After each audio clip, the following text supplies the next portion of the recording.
Ako po si Jerry at gusto ko pong ibahagi ang isang karanasan na hindi ko makakalimutan habang nabubuhay ako. Work from home po ako at kadalasan ay madaling araw na ako natatapos. Sanay na akong mag-isa sa kwarto. Laptop lang ang kasama ko habang tahimik ang buong bahay.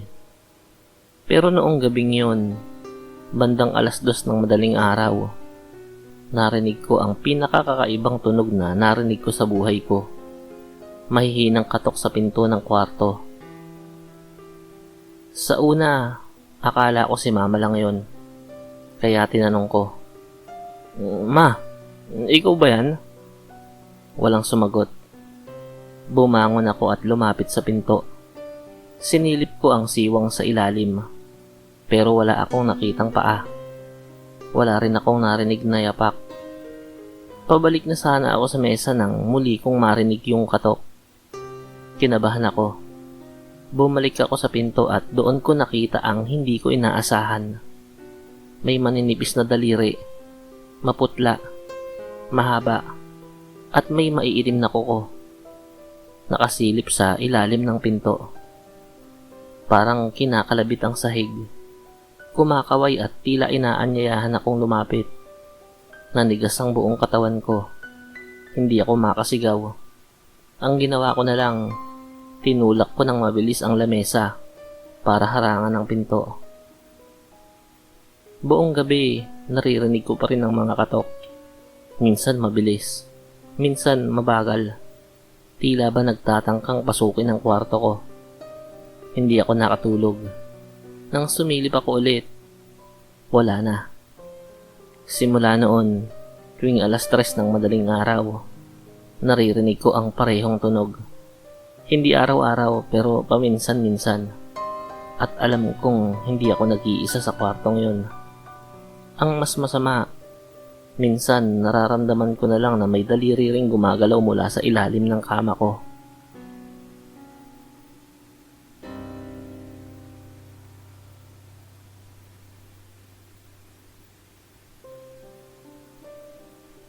Lumaki ako sa isang baryo kung saan ang pampublikong poso ay katabi ng isang lumang sementeryo. Doon kami palaging kumukuha ng tubig at naliligo. Bata pa lang ako, sinasabihan na kami ng mga matatanda na huwag masyadong magtatagal doon.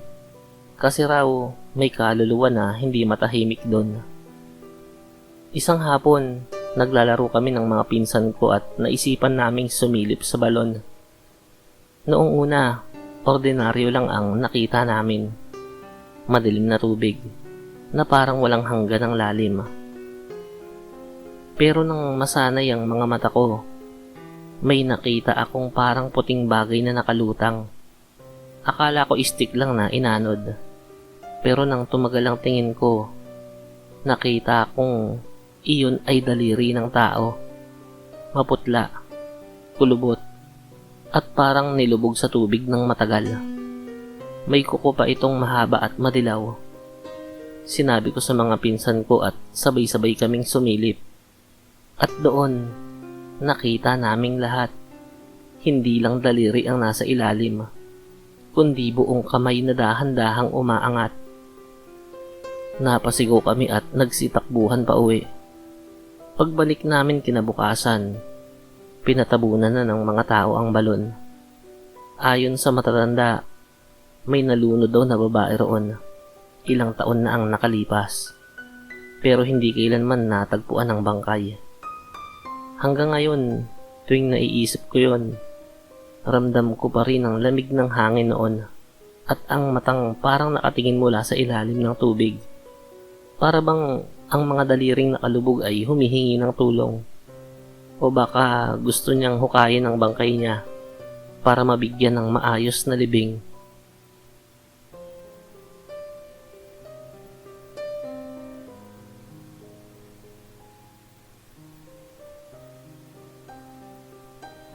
Nag-aaral ako sa Laguna at nagre-renta ako ng isang lumang apartment malapit sa school. Una, okay naman ang tirahan. Mura at malapit. Pero noong 3 gabi ko pa lang, may napansin ako na kakaiba. Sa dingding ng kwarto ko, may maliit na butas. Parang tinanggalan ng pako. Nilapitan ko para silipin. At doon ko nakita na parang may nakausling maputlang bagay. Akala ko piraso lang ng kahoy o pintura. Pero nang mas lumapit ako, nakita kong iyon ay daliri ng tao. May kuko at balat. Parang buhay. Napaatras ako. Sinabi ko sa sarili ko na baka guni-guni ko lang yun. Pero kinagabihan, habang natutulog ako, nagising ako dahil sa nakakangilong tunog. Nang buksan ko ang ilaw, nakita ko ang daliri. Kumakaskas sa pader gamit ang kuko nito. Parang may isinusulat. Kinabukasan, pinilit kong hawakan yun. Nang lumikit ang kamay ko, gumalaw ang daliri at parang humigpit ang kapit sa kamay ko. Mabilis ako umatras at halos mabaliw sa takot. Lumipat ako agad ng tirahan kinabukasan. Pero bago ako umalis, sinilip ko ulit ang pader.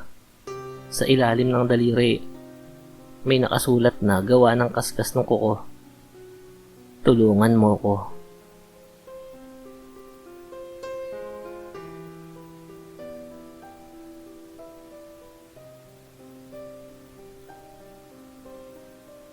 Noong 2008, namatay ang pinsan ko dahil sa isang maligim na aksidente.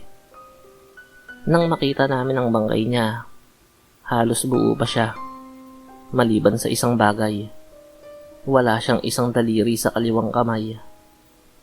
Hindi namin pinansin sa una, pero noong burol, habang nag-aayos ako ng mga kandila, may biglang kumalabit sa balikat ko. Malamig, madulas, at parang basa.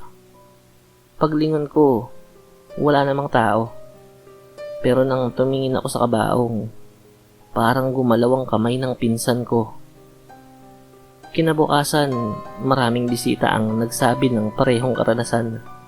Habang nakaupo daw sila malapit sa mesa ng lamayan, may daliri raw na humahaplos sa binti nila mula sa ilalim. Wala naman silang makita. Sabi ng lola ko, hindi matahimik ang pinsan ko kasi may parte ng katawan niya na nawawala. Hinahanap niya raw ang nawawala niyang daliri para makompleto. Nang matapos ang libing, doon lang tumigil ang mga kababalaghan. Pero hanggang ngayon, iniisip ko, kung totoo man na bumabalik ang kaluluwa para hanapin ang mga nawalang bahagi nito, baka hanggang ngayon ay naghahanap pa rin siya sa lupa ng kanyang daliri.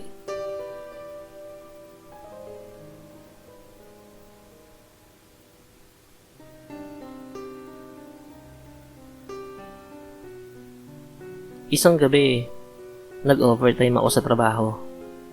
Bandang 3:00 na ng madaling araw yon. Ako na lang ang tao sa opisina. Dahil sa sobrang pagod, nakatulog ako sa mesa. Bigla akong nagising nang maramdaman ko ang malamig na haplos sa leeg ko. Una, akala ko hangin lang. Pero bigla akong naramdaman na parang may daliring nakapulupot sa leeg ko. 1, 2, 3. Hanggang sa parabang buong kamay na ang humihigpit. Hindi ako makahinga. Pilit akong kumakawala pero parang may mabigat na nakadagan sa dibdib ko. Nang dumilat ako, wala akong nakita kundi madidilim na anino sa paligid. Pero ramdam ko pa rin ang higpit ng mga daliri.